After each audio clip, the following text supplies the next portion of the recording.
দীর্ঘ 100 বছর পরে বাংলাদেশের এরকম খেলা দেখে খুশি লাগে ভাইয়া। দীর্ঘ 100 বছর, কারণ লাস্ট টি-20 সিরিজ বাংলাদেশ কখনো শ্রীলঙ্কার সাথে জিতে না। এটাই প্রথম টি-20 সিরিজ যেটা শ্রীলঙ্কার সাথে জয়লাভ করছে 2-1। গত ম্যাচও আমরা জিতছিলাম, আজকের ম্যাচ আমরা জিতে আমরা সিরিজ আমাদের করে নিছি। তবে এর আগ পর্যন্ত একটা কনফিউশন ছিল যে আমরা কি আদৌ কি পারবো কিনা, কারণ আমাদের তো বাংলাদেশের যেই অবস্থা ভাইয়া, ছুটলে তো ছুটেই। প্রথম বলে যখন এলবিডব্লিউ হয়ে গেছিলো আমি তো ভাবছিলাম যে হয়তো বা আজকেও গেছে, যেটা সত্যি কথা ভাইয়া। কিন্তু লিটন দাস আসার পরে যেভাবে তার প্রভাব দলে বিস্তার করছে, তারপরে আমাদের তানজিম সাকিব যেভাবে মারে খেলছে মারমুখী, এরকম কনফিডেন্স লেভেল থাকা দরকার ভাইয়া। ম্যাচে আমরা হারে জিতে আমাদের রান করতে হবো, এই টেন্ডেন্সি মাথার ভিতরে থাকলে ভাইয়া যে কোনো ম্যাচ আমরা সহজে ওভারকাম করতে পারি। আমাদের তানজিম তামিমের টি-20 সর্বোচ্চ বেস্ট আজকে শ্রীলঙ্কার সাথে 73 রান। এরপরে আমাদের লিটন দাস করলো কত 32 রান করছে।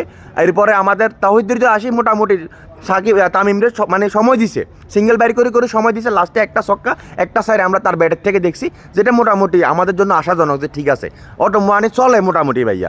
100 বছর পরে এরকম একটা কনফিডেন্স লেভেলের খেলা দেখছি ভাইয়া, ভালো লাগছে। বোলিংয়ে আমাদের মাহাদি দুর্দান্ত অসাধারণ করছে ভাইয়া।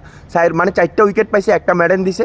মোটামুটি শরীফুলও 50 রান না দিলে ভাইয়া আমার কাছে মনে হচ্ছে শ্রীলঙ্কার যা 70 রানে ফ্যাকেটও যেত ওই। তারপর আমাদের তানজিম সাকিব 2 ওভার করে 20 রান দিছে। এই দুইটা বলার মোটামুটি ফেস বলার ছাড়া মোটামুটি বাকি সবার বল খুব দুর্দান্ত ছিল। আর শ্রীলঙ্কার কিন্তু অনেক মিসফিল্ডিং হয়েছে ভাইয়া। যাক, শুভকামনা রইল, বাংলাদেশ প্রথম টি-20 সিরিজ জয়লাভ করছো তোমরা। আর এটা তানজিম তামিমের 4th 50 এটা টি-20 ক্যারিয়ারে। শুভকামনা সবার জন্য, ভালো থাকো। এবার এনজয় করো, এবার লুঙ্গি খুলে নাচো, এবার লুঙ্গি খুলে নাচো।